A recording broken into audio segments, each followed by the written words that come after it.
আপনারা সকলে জানেন যে এই বাংলাদেশে গত ১৬ বছর ধরে যে ফেসিবাদ চেপে বসেছিল, যে স্বৈরাচার চেপে বসেছিল, সেই স্বৈরাচার একদিনে তৈরি হয়নি এবং সেই স্বৈরাচার একা একাও তৈরি হয়নি। সেই স্বৈরাচারকে তৈরি করা হয়েছে, সেই স্বৈরাচারের পক্ষে বৈধতা উৎপাদন করা হয়েছে, সেই স্বৈরাচারকে টিকিয়ে রাখার জন্য সব ধরনের ব্যবস্থা যারা করেছে তারা জাতীয় পার্টি। জাতীয় পার্টির ব্যাপারে আমরা সরকারের কাছে বারংবার আবেদন জানিয়েছি যে যারা স্বৈরাচারের দোসর, যারা ফেসিবাদী, যারা ফেসিবাদীদেরকে বৈধতা দিয়েছে, তারা কোনোভাবেই সামনে নির্বাচনে অংশগ্রহণ করতে পারবে না। দুর্ভাগ্যের বিষয় হলো আইনের ফাঁকফোকর রেখে ফেসিবাদের দোসর যারা আছেন তাদেরই একজন প্রার্থী, আমি ব্যক্তির নাম বলতে চাই না, যেহেতু তিনি সেই দলের সাথে সম্পৃক্ত এবং সেই দলের মনোনয়নপত্র তিনি সংগ্রহ করেছেন এবং দাখিল করেছেন, সেই মনোনয়নপত্রের ব্যাপারে যখন রাষ্ট্রীয় সংস্থাগুলোর থেকে আপত্তির কথা বলা হয়েছে, আমি বাংলাদেশের একজন সাধারণ নাগরিক হিসেবেই সেই আপত্তি প্রদানের পর্বে রিটার্নিং কর্মকর্তার কাছে আমাদের বাংলাদেশের সকল জনগণের পক্ষ থেকে এই ফেসিবাদের দোসরের মনোনয়নপত্রের ব্যাপারে আমাদের আপত্তি উত্থাপন করেছি। আমাদের আপত্তি উত্থাপন করা সত্ত্বেও তার মনোনয়নপত্রকে আইনি যাচাই বাছাইয়ের ক্ষেত্রের কথা বলে বৈধ ঘোষণা করা হয়েছে এবং আমরা তারপরেও আমাদের আপত্তি আমরা জানিয়ে রেখেছি। আমরা বাংলাদেশের জনগণের কাছে, বাংলাদেশের সকল রাজনৈতিক দল যারা ফেসিবাদ বিরোধী আন্দোলনে যুক্ত ছিলেন, তাদের সকলের কাছে আমরা একটা বার্তা খুব স্পষ্ট করে দিতে চাই। হয়তো আইনের প্যাচ দিয়ে নানাভাবে ফেসিবাদের দোসরদেরকে পুনর্বাসনের নানা ধরনের চক্রান্ত হতে পারে, কিন্তু আমরা যারা জুলাইয়ের সম্মুখ সারিতে অংশগ্রহণ করেছি, যারা জুলাইতে রক্ত দেওয়ার জন্য আমরা রাজপথে এসেছিলাম, আমরা কোনোভাবেই এই বাংলাদেশে ফেসিবাদীদের কোনো রাজনীতি, ফেসিবাদীদের কোনো রাজনৈতিক অংশগ্রহণ, ফেসিবাদীদের রাজনৈতিক পুনর্বাসন আমরা দেখতে চাই না। আমরা এই মিডিয়ার মাধ্যমে বাংলাদেশের সকল জনগণের কাছে, বাংলাদেশ সরকারের কাছে, বিশেষত নির্বাচন কমিশনের কাছে ফেসিবাদের দোসরদের ব্যাপারে সিদ্ধান্ত গ্রহণ করে তাদেরকে ২৪-এর নির্বাচনে অযোগ্য হিসেবে ঘোষণা করার জন্য আমরা জোরালো দাবি উপস্থাপন করছি। আজকের এই বাছাই পর্বে লিখিতভাবে আপত্তি উত্থাপনের কোনো সুযোগের কথা তারা আমাদেরকে জানান নাই। আমরা মৌখিকভাবেই আমাদের আপত্তি জানিয়ে রেখেছি।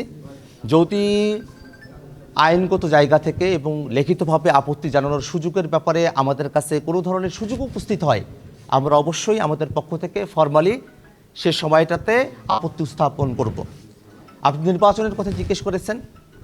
বাংলাদেশে এখন তফসিল ঘোষণার পরের যে মুহূর্ত, সে মুহূর্তে পরের দিনই শরীফ ওসমান হাদি ভাইকে গুলি করে হত্যা করা হলো এবং আমরা নির্বাচনের তফসিল ঘোষণার আগের সময়টাতে দেখেছি যে কিভাবে মানুষকে পাথর মেরেও হত্যা করা হচ্ছে, কিভাবে মানুষকে গুলি করে হত্যা করা হচ্ছে, দিনে দুপুরে নানা ধরনের আইন শৃঙ্খলা পরিস্থিতির অবনতির মতো ঘটনাগুলো ঘটছে।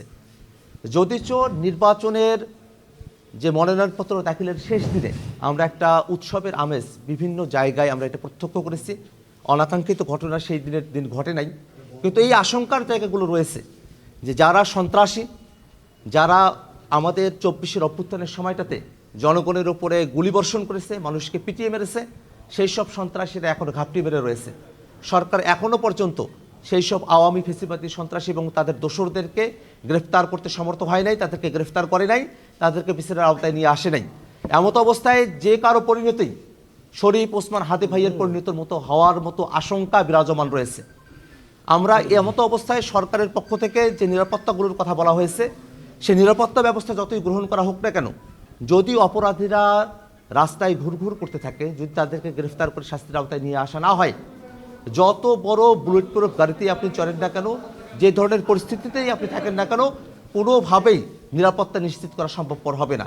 আমরা সরকারের কাছে আহ্বান জানাই, যারা প্রার্থী আছেন তারা, যারা প্রার্থীদের সঙ্গে কাজ করছেন তারা এবং বাংলাদেশের আপামর জনতা সকলের জন্য সঠিকভাবে শতভাগ নিরাপত্তার ব্যবস্থা জারি করতে হবে। একই সাথে আমরা লেভেল প্লেইং ফিল্ডের কথা বারংবার বলে এসেছি। বাংলাদেশের নির্বাচনগুলোতে লেভেল প্লেইং ফিল্ড নিয়ে একটা বড় ধরনের একটা অসামঞ্জস্য পূর্বেকার সময়গুলোতে আমরা খেয়াল করেছি এবং এবারের সময়টাতেও আমরা সেটা প্রত্যক্ষ করছি।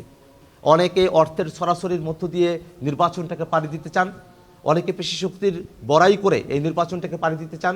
নির্বাচন কমিশনকে এই অর্থের জোরে, পেশি শক্তির জোরে বা প্রশাসনের ভিতরে থেকে যেভাবেই হোক নির্বাচনকে প্রভাবিত করার যত ধরনের ব্যবস্থা রয়েছে তার বিরুদ্ধে শক্ত ব্যবস্থা নেওয়ার জন্য আমরা সরকারের কাছে আমরা আহ্বান জানাই। যেহেতু শরীফ ওসমান হাদি ভাইকে গুলি করেই হত্যা করা হলো, তিনি শাহাদত বরণ করলেন, এই আশঙ্কার জায়গাটি রয়েছে। আমি বাংলাদেশের সকল জনগণ এবং প্রার্থীর যারা আছেন তাদের পক্ষ থেকেই আশঙ্কাটা আমি খেয়াল করেছি, জনগণের মধ্যে আশঙ্কার জায়গাটি রয়েছে। কিন্তু আমি ব্যক্তিগতভাবে যদি আমার নিজের কথা আমি বলি, যে ধরনের আশঙ্কাই থাকুক না কেন সেটা আমাদেরকে কখনোই টলাতে পারেনি এবং ভবিষ্যতেও পারবে না। যদি আমাদের সামনে বন্দুক কুচিও ধরা হয়, আমরা গুলির মুখে দাঁড়িয়েও আমরা যে সত্যের পক্ষে আসছি, আমরা সত্যের কথাটা আমরা বলে যাব। আমরা বুলেটে ভয় পাই নাই, আমাদের ভাইরা জীবন দিয়ে গিয়েছেন, আমরা তাদের পথে যাওয়ার জন্য অধীর আগ্রহে আমরা অপেক্ষা করছি। কিন্তু বাংলাদেশের জনগণ তাদের নিরাপত্তা নিশ্চিত করা রাষ্ট্র হিসেবে এই বাংলাদেশ সরকারের কর্তব্য, বর্তমানে নির্বাচন কমিশনের কর্তব্য, আইন শৃঙ্খলা বাহিনীগুলোর কর্তব্য। আমরা আমাদের জীবন দেওয়ার প্রস্তুতি নিয়ে আসছি, ঠিক আছে, কিন্তু কোনোভাবেই বাংলাদেশের জনগণের জীবনের যে নিরাপত্তা সেটা হুমকিতে পড়ুক, নাগরিক জীবন বিঘ্ন হয়ে যাক, তেমন ধরনের কোন বিশৃঙ্খল পরিস্থিতি বাংলাদেশে তৈরি হোক, এটা যেন কোনোভাবেই না হয় সেই আশাবাদী আমরা রাখবো এবং তার জন্য প্রয়োজনীয় সকল ব্যবস্থা নেওয়ার জন্য আমরা সরকারের কাছে আহ্বান জানাই। আপনারা জেনে থাকবেন, সংস্কার বাস্তবায়ন করা, বিচারকে দৃশ্যমান করে তোলা এবং দুর্নীতিমুক্ত আধিপত্যবাদ মুক্ত এক বাংলাদেশ গড়ার স্বার্থে জাতীয় নাগরিক পার্টি এনসিপি এবং জামায়াতে ইসলামী নেতৃত্বাধীন ৮ দলীয় জোটের সঙ্গে সামনের ত্রয়োদশ জাতীয় সংসদ নির্বাচন এর যে বৈতরণী সেটা পাওয়ার হওয়ার ক্ষেত্রে আমরা একত্রে একটা সিদ্ধান্ত গ্রহণ করেছি এবং একত্রে আমাদের নির্বাচনী যে কার্যক্রমগুলো আছে সে জায়গাটা আমরা পাড়ি দিতে চাই। এমত অবস্থায় জাতীয় নাগরিক পার্টি এবং জামায়াতে ইসলামীর মধ্যে আসন বিন্যাস নিয়ে এখনও পর্যন্ত আলোচনা চলমান রয়েছে। খুব অল্প সময়ের মধ্যে কতটি আসনে এবং কিভাবে সে প্রার্থীর যে আসনগুলো আছে সেগুলো নির্ধারণের ব্যাপারটা আমরা সুরাহা করব।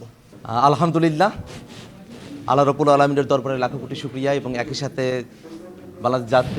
বাংলাদেশের সকল সাধারণ জনগণ যারা জাতীয় নাগরিক পার্টি এনসিপির প্রতি আস্থা রেখেছেন এবং জাতীয় নাগরিক পার্টি এনসিপির কেন্দ্রীয় নেতৃবৃন্দ, সারা দেশের নেতাকর্মী, রংপুর ৪ কাউনিয়া পীরগাছা আসনের জাতীয় নাগরিক পার্টি এনসিপির নেতাকর্মী এবং সর্বস্তরের জনগণ এবং রংপুর ৪ আসনে বাংলাদেশ জামায়াতে ইসলামী আন্দোলন সহ অন্য যে দলগুলো তাদের প্রার্থিতার ক্ষেত্রে জাতীয় নাগরিক পার্টি এনসিপির শাপলাকুলির প্রতীককে তারা বেছে নিয়েছেন, তারা সমর্থন জানিয়েছেন, তাদের সকলকে আজকের এই বৈধ ঘোষণার মুহূর্তে, মনোনয়নপত্র বৈধ ঘোষণার মুহূর্তে আমি তাদের সকলের কাছে কৃতজ্ঞতা জানাই এবং তাদের সকলকে ধন্যবাদ জানাই।